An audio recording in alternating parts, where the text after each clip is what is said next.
what were you doing last night? What time did you go to sleep? Oh, I went to sleep at 3:30 this morning. Well, you went to sleep at 3:30 this morning. What time did you get up? Oh, I was up about 5:30 this morning. Yeah. Well, why were you up so early? I had to get my brothers and sisters ready for school. I had to get them up, get them prepared. Langford Cunningham. And boy, the text line is going crazy. People just love him. What a great message. Love a straight talker. Yes. St. Louis man says he had to lose his sight in order to find his vision. See, today we forgot about the message. We have to get back to a message. And it's the commercialization and exploitation of our culture that continues this vicious cycle of death, darkness, and destruction. Got a lot of the females rapping today, okay? They twerking, they're doing prostitution on records, leading little girls into the strip clubs. That leads into human trafficking. They don't promote Taylor Swift like that. Right. But our black women gotta get prostituted in the industry. Because these kids are listening to the music too. A lot of this music, especially in the hip hop culture, these kids are rapping about their pain. They're rapping about the drugs they are taking. We have really lost our values in some things that we used to have values for. But America needs to pay attention to this epidemic suicide. It's a lot of kids in a lot of different communities, black, white, it doesn't matter. We have to start investing in our community.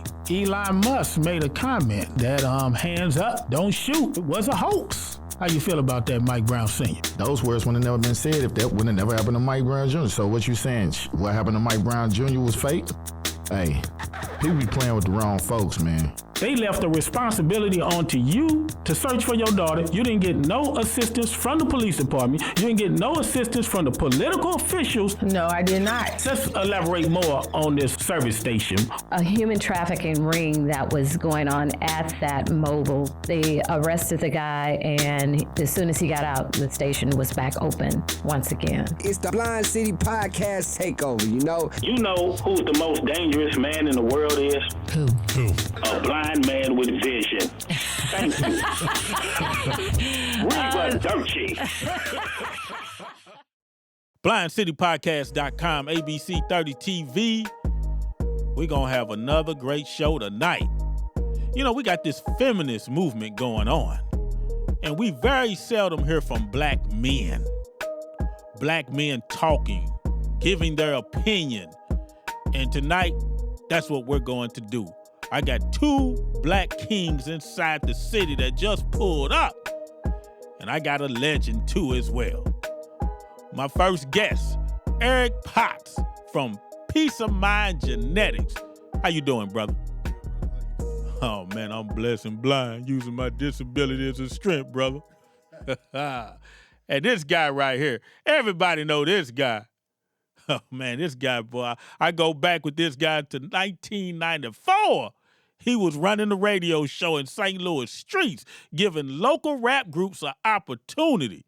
And he was one of the first. Matter of fact, he was the first to play Nelly and the St. Lunatics. But at that time, they were the St. Lunatics. And then become Nelly until they met Cuda and Universal Records. But Nelly gave him a shout out at the BET Awards a year ago, finally gave praises to this guy, very nice guy. He's a teacher over there at Rittner High School, and he's doing a great job. Kev, thank you for pulling up to the city. What's up, city? How you doing? An honor to be on your show, man. Truly an honor. Oh, man, well, it's an honor when you had me on your show. Matter of fact, tell the people when you come on, man. We come on Wednesdays on iHeartMedia. We're on at 9 p.m. on Wednesday nights. It's Hallelujah 1600 and iHeartMedia app, Wednesdays at 9. There you go. Well, we're going to start with you, Kev, and then Mr. Potts, I'm going to throw a question at you as well. Kev, back in the day when you were getting local records at the radio station. Yes, sir. When you first heard the Lunatic record, did you know it's going to go as far as it did?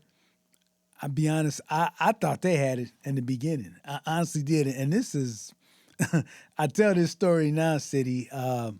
Back then, well, I guess, it's even been more commercialized today. We really couldn't play what we wanted to play, what we knew was hits. We gave the impression on the air, we say, hey, stand by, I got the new one from Blind City coming up, knowing that you really, you, at least in my situation, because for a good while I was the only one. We didn't play hip hop. You didn't play rap music before 6 o'clock, or I should say 2 o'clock. And during that time, from 2 to 6, you only could play one song on the hour. But when I was there at nights, and this was going back, like you said, going back to 1990, then we could play rap song after the next. You could do that. But I guess where I'm going with this is that you really couldn't play just what you wanted to play. You had a playlist, just like how we have playlists today. And I remember the first the song "Give Me What You Got," the Lunatics. That was a big hit, and you had people like DJ Cut, your buddy, breaking that off. Another legend, yes. And Toss and Ted, these guys were playing. You had Deneen Busby pushing those guys. Another legend. Another one. And so we jumped on it. Now, when Nelly went solo with Country Grammar, I honestly, this is crazy. Eric, I honestly played the song, listening to it, hoping that it would play, people heard it, and I wouldn't get fired. Mm-hmm. Because I wasn't supposed to play it. Wow. Oh, so you went against the rules? I went against the rules. Oh, you talking about taking a leap of faith. I took a leap on that one, yeah. We need to celebrate all of St. Louis. Mm-hmm. And what I mean by that, nothing against the St. Lunatics and Nelly. What they've done was a huge accomplishment for the city. Yes, sir. It put us on the map. Yep. But we have other artists in this city. They might not blew up. They might even get a record deal. But locally, they still made an imprint to keep this hip-hop thing alive in St. Louis. Would y'all both agree? I agree. Totally. It made me think of another name, Ram Love. Remember that name? Oh, another legend. Yeah. Hey. Shout out to Ram. He's doing good for himself, too. Yes, sir. Yeah. All those guys. Charlie Chan. Man. Day. Oh, man. Yeah. Daryl, now this is a guy. One-legged Daryl, the DJ, Animal House. Yeah. Animal House. He was a guy, I mean, come on. You can't talk St. Louis hip-hop, not talk about him at the Animal House and what they were doing. No doubt and about it. The artists coming into town. No the doubt about it. And Salt and Pepper. Yeah, and Biscuit. Biscuit was managing the backstage back then. Man, Yes. I'm telling you. Okay. The LL Cool J's and all of them coming through, man. Yeah, we're going to have to do something big for 314 there on this show, Kevin. We might try to find some of these artists back in the old school, see if they want to perform, man. Oh, man, that would be we awesome. can do that. That would be awesome. Mr. Potts. Yes, sir. How you doing, brother? I'm well, brother. I'm well. This guy right here, Kevin Kev, man, I've been knowing this guy for a very long time.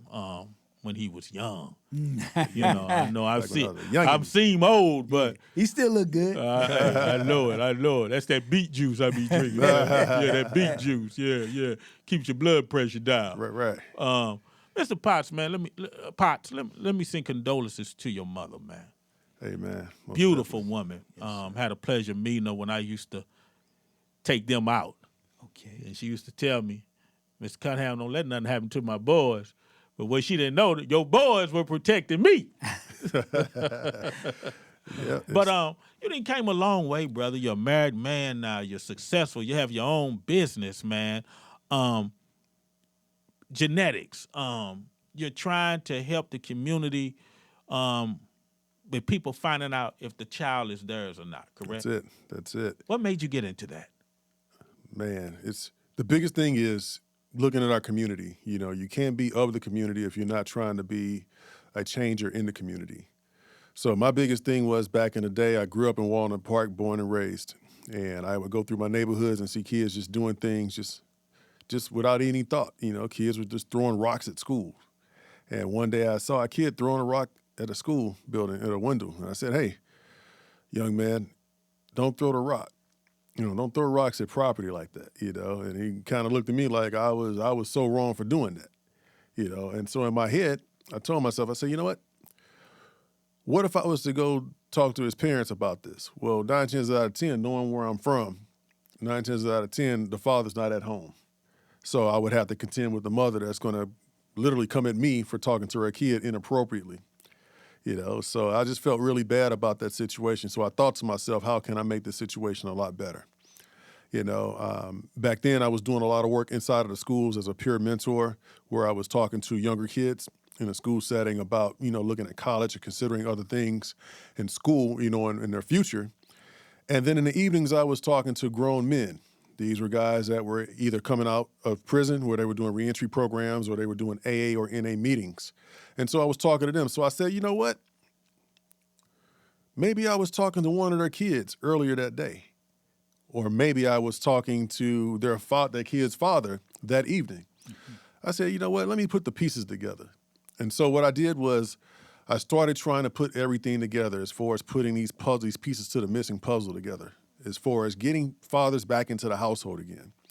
Now, sometimes we have a situation where the mother doesn't get along with the father or they broke up at some point in time. Everybody, let's get real. In this day and age, everybody doesn't get married, but kids are still being produced. That's right. Baby mama's baby daddies and took over. Yeah, look at the order of God is to protect, provide, and procreate, Say that again. To protect, provide, and procreate. We got the procreation part taken care of, but we got to get stronger in being a provider, and we got to be stronger in protecting our families.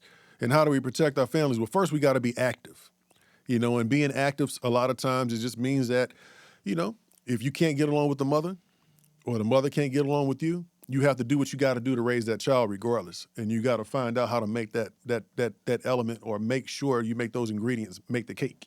What will you tell a young parent? Because our youth are having babies early, man, sometimes 17, 21, and they just had one of those nights. It was a smash and grab, man. And now a baby has come into the world, and they really, the baby mom and baby father really don't get along, man. And sometimes it becomes domestic violence as well. Right. But what would you tell that discouraging father who feels the mother is using the child as a weapon towards him? Mm-hmm. Well, I would just, in a situation like that, I would just simply tell them, first find out what the facts are. I always say peace of mind begins with the truth. You can't discover any kind of plan or care plan for the child or even for the guy. Because there's some guys out there that actually suffer from domestic violence. There's some guys getting beat up. Yeah, you got that right. And then there's also guys, one phone call, police comes out, and the first thing they do is take the guy to jail, when the guy might not even been the perpetrator of the situation, So, my advice to a young father is first find out, where you stand, because simply by knowing the truth, you can either take yourself out of a situation that you had no business being in the first place, or you find out what the facts are, then you stand, you draw your line in the sand, and then you play fairly from the position that you stand in. Now, what would you tell the young lady, for these young ladies out here, because it's ratchet season? Oh, yeah. Yeah. It's ratchet season. I had a test where a young lady said, I had a case of hot girl summer, and she ended up having a kid, as a product of that hot girl summer, so...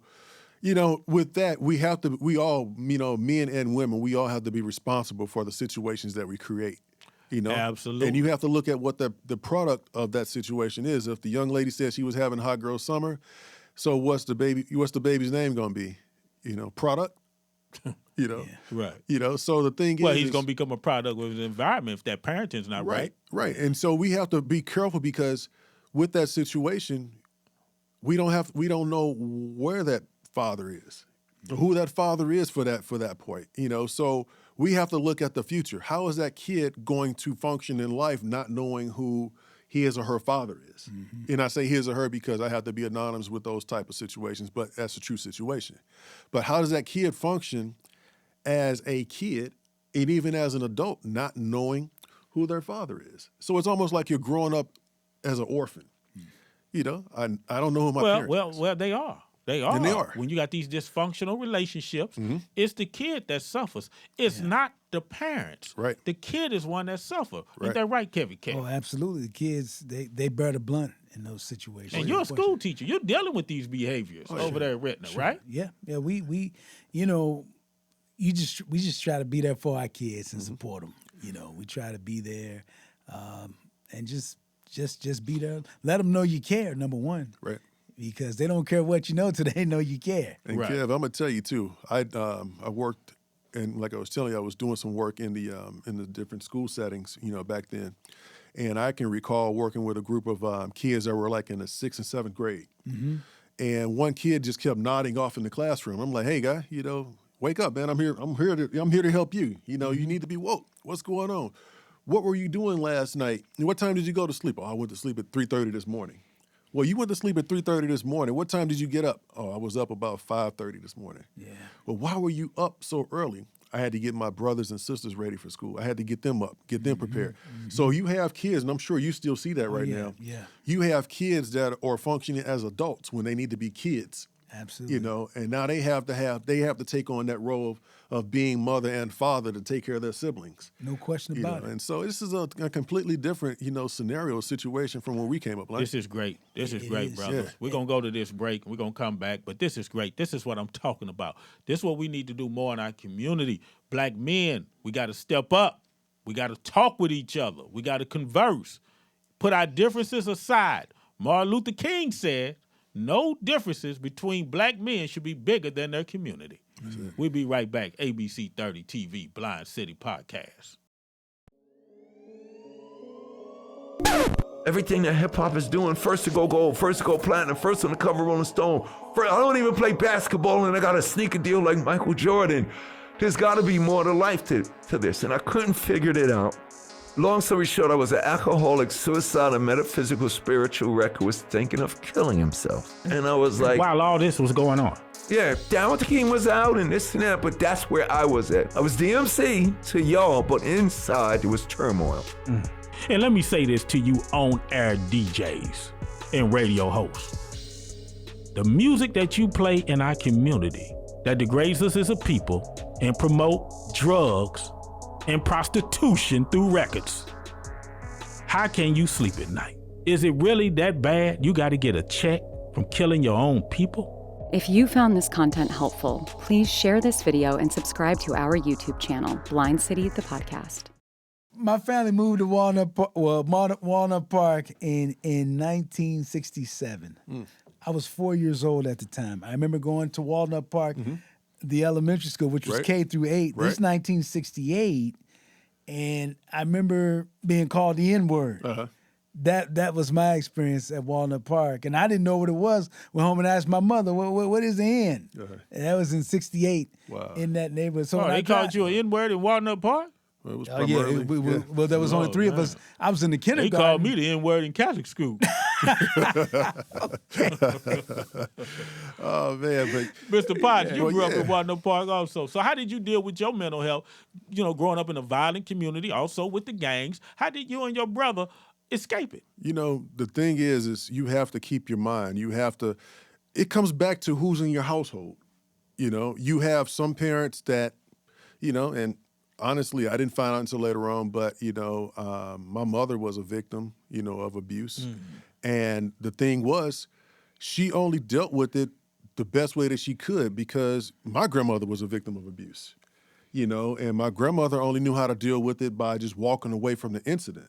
When it happened to my mother, it was the same thing. She taught flight, and so the thing is, when it comes to suicide, I've lost a younger brother. Actually, I have, so I have an identical twin brother. Yeah, okay. And we were known as the twins. I have another set of younger brothers by my father that are twins too. All right. And I lost one of them to a drug overdose. He was doing the lean or the syrup with the syrup and the whatever and lost his life to that. But, this is a rampant and common thing that we have in our society now. How I survived it was just having someone in a household that taught me it gave me somewhat of a solid ground. The open door policy, it's okay to talk about anything. If somebody says something to you bad at school or if somebody was mistreating you, you can always come and talk to me. And it wasn't that me and my mother was friends, but I knew she was my mother and she was my protector. Yes. And just knowing that I had an open door to talk to her about certain things. Now, the thing is that everybody doesn't have that outlet. Yeah. Everybody doesn't have that open door policy. So what it is you have people that have these feelings that are just contained and contained and contained, whether it's good feelings or bad feelings. Ever seen a dog chase a rabbit and that rabbit's a little bit faster than the dog? Yeah. And the dog just starts barking and stuff like that and just getting really angry and stuff like that because he has these emotions built into him, and he can't get it out. So that's how we feel. And you get to that point where you just start saying, hey, look, the world doesn't care about me anymore. My parents didn't care about me anymore. My teachers don't care about me. Shut off. And they just say, forget it. I have no consequences. So they will pick up a gun. Yeah. Because that gun means nothing to them. It's just a tool. And they put it to their head and pull the trigger because there's no accountability. And that's my thing. I think if you have an accountability partner or if you have something that you're accountable to, suicide is not necessarily going to be your best resort. You know, because I have 3 boys. My thing is, if I take my life sooner than what God would take me, if I put that in my hands, what am I doing to my children? Yeah, you're cheating them. You cheating them. You're cheating them. You know, so, you know, true enough, Kev, you know, in our society, there's a big disparity when it comes to mental health. There are not a lot of resources out there for us, even black men, white men, or people, period. There's just not enough resources out there, you know, and I tried to, and I'm still trying to do that with Peace of Mind Genetics, is trying to open up an arm for mental health. And it's not saying that everybody needs a doctor. We need resources for people just to have just simple conversations. Like what we're doing now. right we now. need Exactly. each other. That's what I'm saying. Right, because right the now. thing is you can have resources, Lane, just like you have resources, and I have resources. But we don't come to a table and talk because we're so afraid of talking to each other because we got beef. What block was you on Thekla? Yeah. And I'm on a different block.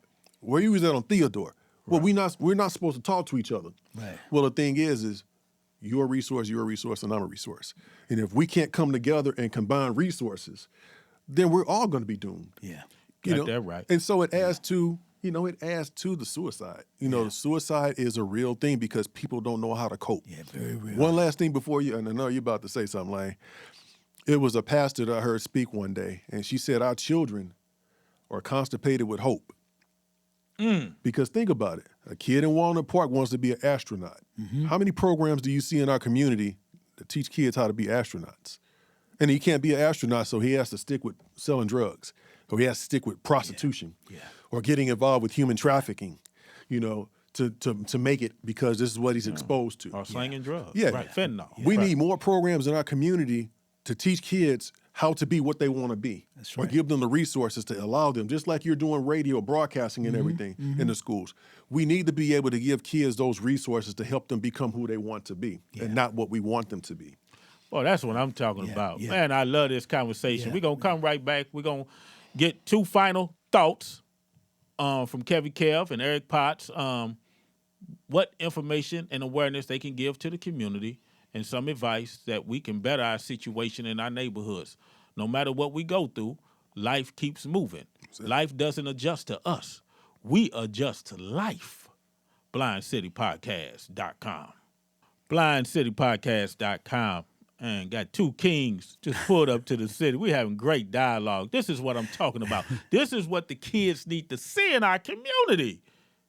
Man, Eric Potts, man, you need to run for mayor, man. I think you can knock Tashara Jones out, man. No, I live in the You county. need to run for a campaign. We need people live like in the you running for political office, man. Right. You know, Kevin Kev, what final thoughts you would like to say to our community, man?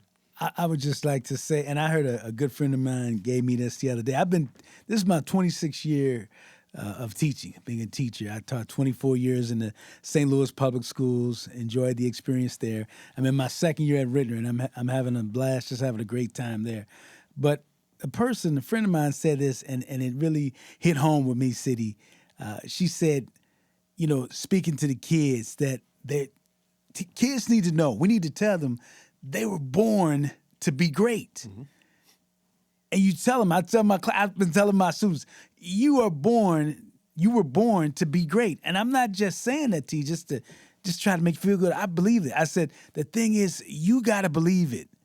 And when you do believe it, and I'm talking to the youth, when you do believe it, oh my goodness, they going to set the world on fire. They are going to make the change that we always talking about. You know, you're born to be great. You're born to be great. I'm born to be great. Greatness is in us. They have to be told that. And the key is keep telling them so that they can believe it. They are born to be great. Well, they need to hear it in the music, too, because right now they hear it being ratchet. Oh, man. Yeah. Mr. Potts? Man, you know, my advice for our community is, you know, pretty much like you said, Kev, is just, you know, these kids have to know how to be. We have to set the expectations of what we want for our kids. You see other communities, you know, the Asian community, they tell their kids, you're going to be a doctor. Absolutely. You're going to play the violin. I don't care if you want to play the oboe. You're playing the violin first. You know, we have to set the expectations of what we expect out of our kids because, you know, for me taking care of my mother in her last years, you know, I learned this saying, you raise your kids to raise you. Yeah. you know, and the quality of care that you give your kids is the quality of care that you expect to see, you know, if you're in your demise. Yeah, they're going to give it back. You know, it's just like, you know, if we came here in diapers, some of us will leave in diapers. Yeah. You know, so who's going to change it? That's you know, right. so, That's right. you know, I truly think that, you know, the relationships, we have to rebuild the household. Mm-hmm. You know, I think that if we rebuild the household and we got the household intact, then you have kids taking care of the neighbors next door, which are like cousins. Yeah. You know, and you take care of the cousins, which are the neighbors. Now you got a functioning neighborhood. You got a functioning neighborhood. Now you got a functioning community. With a functioning community, you can have a functioning society. And then that's when you start, when I was hearing some other guys talking earlier, and they were talking about the homicide rates. Then you start seeing the homicide rates change because the household is in order first. Mm-hmm. Now you got kids respecting the teachers, and they're respecting the police. Right. They're There's respecting a value for life now. Exactly. Yeah. Right. And they know that there's consequences because if they do wrong, they got to deal with mom and dad. Yeah. Right. You know, so that's my message, man. If we get back to the basics and get back to taking care of the household and getting the household in order, I think a lot of our problems will change. So for people that need to get in touch with you because they out here making babies and they don't know who the daddy or the mama is, what's your phone number to your business? It's 314-714-5362, 314-5DNA. And I also have a website, peaceofmindgenetics.com. So there you go, people. You don't have to watch Maury Povich on ABC. You can call Eric Potts right from Walnut Park. That's it. He'll tell you who the daddy is. Kevin Kev, where can they find you, man? Hey, you can catch me at Kevin Kev Media, Facebook, Instagram. We all right there. Again, iHeart Media, Wednesday nights, Hallelujah 1600, 9 p.m. Thank you so much for this opportunity. It's been a pleasure. blessing to be with you. Kevin Kev, so clean, man. They put him on the Hallelujah 1600. I know I would never make it to that station, fella. What y'all think about that? Okay? No, don't believe that when Cindy says that, because we done had some very, I'll say, spiritual conversations. Yeah. Yes, Well, let me say this before we depart. To the mayor of our city and to the Congress woman Bush, I urinate on bushes. And let me tell you something. I'm going to make sure you two don't get reelected for what you did to my friend, my mentor, Demetrius Johnson, to shut the water off in his building on the day of his memorial was phony, fake as possible. You had every opportunity to go on his show. He tried to invite you. You denied. And you backstabbed the man. And you know what he did for the community, for these kids. And Miss Bush, you just like President Bush. You like that Bush. The Bushes, that side of the Republican regime. What you did to Demetrius Johnson. You had nerve to write a letter at his memorial service and apologize. When you could have apologized to the man when he was alive. He was trying to get you on the radio show. You denied. See, this is the crap we got to flush down our toilet in our community. If you cannot talk to a person while they're alive and you wait till they dead, may God bless you. BlindCityThePodcast.com. If you found this content helpful, please share this video and subscribe to our YouTube channel, Blind City the Podcast.